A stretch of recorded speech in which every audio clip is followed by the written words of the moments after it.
que falta qualidade e se exige muito do consumidor quando diz respeito ao custo do transporte. Os ônibus também fazem aquele barulho, não são muito confortáveis, é meio que assim, cada um por si, entendeu? Muita gente para pouco ônibus.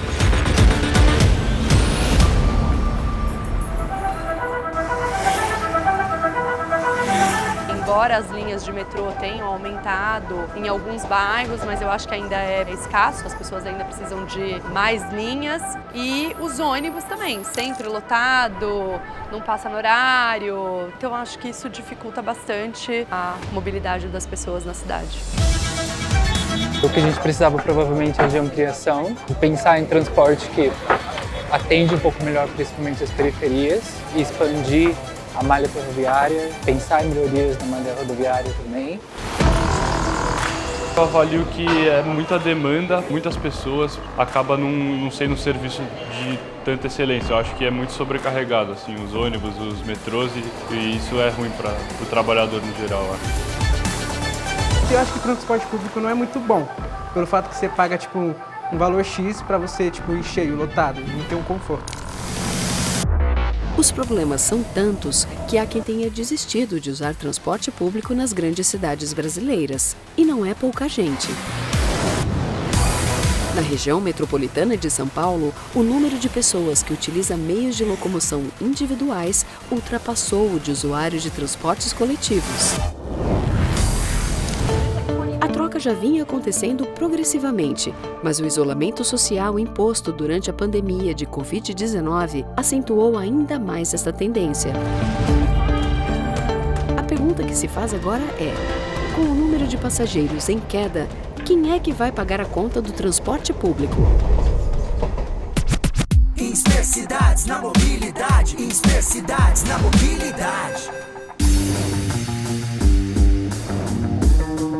Não dá mais para a gente financiar o transporte público só com o dinheiro do usuário. A conta não fecha mais. Um, porque a gente tem menos usuários. Dois, porque os usuários também não aceitam pagar mais. Desde 2013, quando a gente teve toda aquela sequência de manifestações nas ruas, os políticos perceberam que preço de transporte público tem uma sensibilidade social e econômica muito forte. Mas a gente precisa oferecer soluções de transporte público mais criativas e que atendam melhor a necessidade das pessoas. O coordenador do Núcleo de Mobilidade Urbana do Centro de Estudos das Cidades do INSPER diz que encontrar maneiras de custear o transporte público no Brasil requer como passo inicial uma mudança de paradigmas. Então, a primeira medida, como uma questão de princípio, assim, um mantra, que os prefeitos deveriam falar sempre antes de dormir: a minha prioridade é o transporte público. No dia seguinte, prioriza o uso do espaço da rua para o transporte público. E tem uma medida que nem custa dinheiro. É vontade política, faixas exclusivas para ônibus. Ônibus não deve ficar parado no engarrafamento. A maior atração que o sistema de ônibus tem é se ele não ficar paralisado no engarrafamento. Todo mundo quer usar as ruas, todo mundo tem o direito de usar as ruas. Mas quando a gente usa as ruas de carro, a gente cria uma máxima ineficiência no uso das ruas. O carro é muito grande, é muito pesado e transporta muito pouca gente. A rua é um bem público de uso comum das pessoas. Isso significa o quê? Eu posso usar, você pode usar, a sua colega pode usar, o seu colega pode usar ao mesmo tempo. Todos nós podemos usar a rua sem que um uso exclua o outro. Quando eu estaciono um carro na rua, ninguém mais pode usar. Só eu posso usar. Nunca um uso exclusivo de bem de uso comum deveria ser gratuito. Então todas as vagas de estacionamento deveriam ser cobradas e esse dinheiro pode ajudar a financiar o transporte público. O automóvel, ele usa uma infraestrutura que é paga pela prefeitura, paga por todos os munícipes. Porque fazer asfalto sai do dinheiro do bolso de todos os contribuintes. Colocar semáforo e manutenção de semáforo e sinalização nas ruas, igual. A engenharia de trânsito, igual.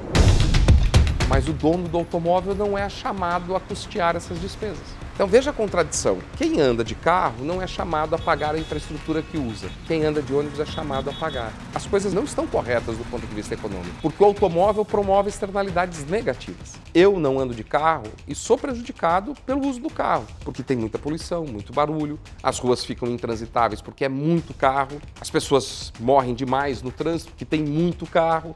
e eu sou chamado a pagar por estas consequências como contribuinte, o transporte público promove aquilo que a gente chama na economia de externalidade positiva. Ele beneficia pessoas que não usam o transporte público. Mesmo você que anda de carro, você é beneficiado pelo transporte público, porque o trânsito é muito melhor, a economia de uma cidade funciona melhor porque tem transporte público. Não é justo que todo mundo se beneficie e só alguns paguem. Quando a cidade passa a pagar subsídio, o que ela diz? Todos nós, sociedade, nos beneficiamos do transporte público, então todos nós ajudamos a pagar. O problema é que nem toda cidade tem dinheiro para pagar o subsídio. Então nós precisamos encontrar fontes que se transformem em subsídio. Você poderia, por exemplo, imaginar modificar o Vale Transporte. O Vale Transporte foi uma invenção sensacional. É uma das coisas mais interessantes que o Brasil já criou como política pública de transferência de renda. Mas ele está perdendo eficiência, porque o empregado formal de CLT, aquele que se beneficia do Vale Transporte, está diminuindo. O fenômeno da pejotização, da uberização, o Vale Transporte só é pago pelo empregador. Quem vai de carro, que é uma viagem que gera uma série de externalidades negativas, não paga nada. Na França não é assim. Todos os empregados, as empresas são obrigadas a pagar uma taxa sobre todos os empregados que ela tem. Porque todos geram viagens, todos geram custos para a cidade. Se a gente fizesse essa transformação no Brasil, a gente ampliaria muito a base de arrecadação e com isso a gente conseguiria uma nova fonte de financiamento para o transporte público. Rafael faz as contas de quanto gasta para sair do bairro do Grajaú e ir até o trabalho, na Vila Olímpia. Da minha casa até o terminal, eu gasto R$5. Daí, quando eu vou integrar com o trem, aí acho que é R$3,40. Essa aí já foi R$8,40. Daí, quando eu pego a bicicleta até aqui, como eu gasto só os 15 minutos, que é o que prevê lá o plano na hora que eu contrato a bicicleta, aí eu pago R$5,90, R$6. Então, é 5 mais R$5,90, R$10,90, mais R$3,40, 13, então uma média de R$15, R$16 por ida e depois para a volta. Então, esse custo hoje eu sinto ele no bolso, porque eu arco com custo de transporte para me locomover até o trabalho, né? Antes eu trabalhava como CLT, então isso havia um desconto ali na folha de pagamento, você meio que não sente tanto. Agora, como eu tenho que desembolsar esse dinheiro, eu costumo avaliar melhor, né, como que eu vou me locomover na cidade, né? Se eu vou de fato usar uma bicicleta, ou se é melhor fazer esse trajeto de carro, de transporte público. Então, se você parar para olhar uma pessoa que trabalha 7 dias na semana e ela tem esse custo de R$30 por dia, quanto isso representa no orçamento familiar dela no final do mês, né? De acordo com os dados mais recentes, as famílias brasileiras gastam mais com transporte do que com alimentação. A gente precisa entender a tarifa do transporte público como uma barreira. Tem várias pessoas que não têm dinheiro para superar esta barreira. Tem um estudo do ITDP aqui na região metropolitana de São Paulo que mostra que as pessoas que moram nas periferias, nas franjas de São Paulo, elas comprometem até 35% da sua renda com mobilidade. É muito dinheiro. Feche o olho e imagine 35% da sua renda indo para a mobilidade. É muito dinheiro. Então essas pessoas elas têm restrição orçamentária e muitas vezes elas deixam de viajar porque não têm dinheiro. Especialmente viagens para comércio, para lazer, né? Elas não vão. Então isso limita a atividade econômica da cidade. A gente exclui do jogo econômico uma quantidade grande de pessoas porque elas não conseguem sequer ultrapassar a barreira do transporte público. Então elas não compram, elas não saem, elas não vão aos lugares porque a tarifa é uma barreira. Quando a gente elimina essa barreira, as pessoas frequentam os lugares. A tarifa zero ou passe livre é um conceito, é o conceito da cidade que diz o seguinte: o transporte público é tão importante para toda a sociedade que eu vou dar a ele o mesmo status da educação e da saúde. Os seus usuários não precisam pagar, nós como sociedade pagamos para que você use. Esse foi um consenso social federativo que nós atingimos na saúde e na educação. Claro que isso gera pressões orçamentárias, dificuldades, mas é um conceito. As cidades que implantam tarifa zero, elas expressam esse conceito em relação ao transporte público. O transporte público é tão importante para a economia da cidade e para toda a sociedade que nós vamos, como sociedade, pagar para todo mundo usar o transporte público. Algumas cidades conseguem fazer isso.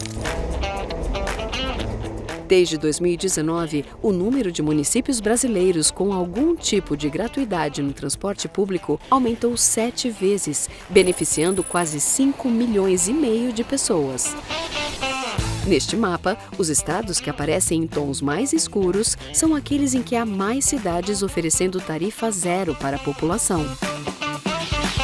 Na cidade de São Paulo, onde a gratuidade é oferecida somente aos domingos, há usuários que temem que o subsídio da tarifa venha acompanhado de uma piora do serviço de mobilidade. Para melhorar é muito relevante, né? Porque querendo ou não, tipo, hoje em dia as pessoas usam bastante o transporte público, mas também não adianta deixar de graça se não vira bagunça, né? Quando você leva em consideração um prefeito está pensando em implantar tarifa zero, ele precisa considerar não os custos atuais da produção do serviço, mas custos mais elevados, porque vai ter mais demanda. E se há algo que a gente não pode fazer, é em nome da tarifa zero tirar a qualidade do transporte. Como é de graça, vai demorar mais o ônibus. Como é de graça, vai ter menos ônibus. Como é de graça, vai ter menos linhas. Isso é o pior dos mundos. Os governos federal e estadual também precisam contribuir para o custeio do transporte público. O subsídio não precisa vir só do município. Por exemplo, a gratuidade para idosos é da Constituição Federal. Foi a União que criou a gratuidade de idosos no transporte público, que eu acho correta, acho perfeita.